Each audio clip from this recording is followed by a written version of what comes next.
ગુજરાત કોંગ્રેસમાં હાલ એક સાંધો ત્યાં તેર તૂટે જેવી પરિસ્થિતિનું નિર્માણ થઈ રહ્યું હોય તેવું લાગી રહ્યું છે, કારણ કે એક બાદ એક જે કોંગ્રેસને ઝટકા મળી રહ્યા છે તેને જોતા હવે કોંગ્રેસ ક્યારે બેઠી થશે તેને લઈને અનેક સવાલો ઉત્પન્ન થઈ રહ્યા છે। અને આ બધાની વચ્ચે પેટા ચૂંટણીમાં હાર બાદ શક્તિસિંહ ગોહિલનું રાજીનામું પણ સમગ્ર દેશમાં ચર્ચાનો વિષય બની ગયો છે। પેટા ચૂંટણીમાં હાર બાદ શક્તિસિંહ ગોહિલનું રાજીનામું કોંગ્રેસ માટે મોટો ફટકો છે, પરંતુ હવે સવાલ એ છે કે કોંગ્રેસનો આ કાંટાવાળો તાજ કોણ પહેરશે?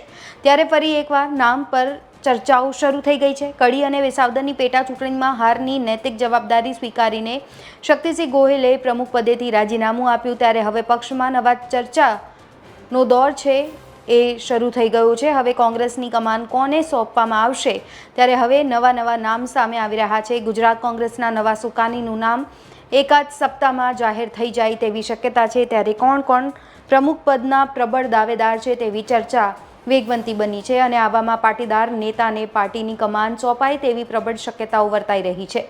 લાંબા સમયથી પક્ષમાં પાટીદાર નેતાને પ્રમુખ બનાવાય તેવી માંગ ઉઠી હતી।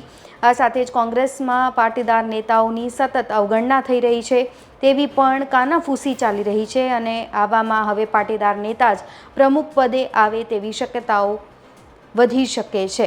પક્ષના પાટીદાર નેતાઓ પાર્ટીની કમાન પાટીદાર નેતાને સોંપાય તેવી માંગ કરી રહ્યા છે, ત્યારે સૂત્રોના પ્રમાણે આગામી 2-4 દિવસમાં પ્રદેશ કોંગ્રેસ સમિતિએ પાર્ટીના નેતાઓની એક બેઠક મળશે તેવું નક્કી કર્યું છે, જેમાં તમામ પાસાઓની ચર્ચા કરવામાં આવશે। પાટીદાર નેતાઓ દિલ્હી જઈને રાહુલ ગાંધીને મળીને આ મુદ્દે રજૂઆત પણ કરવાના છે। આમ પાટીદારોએ પણ પ્રદેશ પ્રમુખ પદને લઈને મોરચો ખોલ્યો છે। પાટીદાર નેતાઓએ ગાંધીનગરમાં પણ બેઠક કરી હતી, જેમાં પક્ષના ધારાસભ્યો અને નેતાઓ મળ્યા હતા, જેમાં પણ એક સૂર હતો કે પાટીદારને કોંગ્રેસમાં પ્રતિનિધિત્વ મળતું નથી, તેથી હવે પાટીદાર નેતાને તક આપવી જોઈએ। આ રિપોર્ટમાં બસ આટલું જ। ગુજરાતના તમામ મહત્વના સમાચાર જોવા માટે અને જાણવા માટે આપ જોડાયેલા રહો ગુજરાત તક સાથે। નમસ્કાર।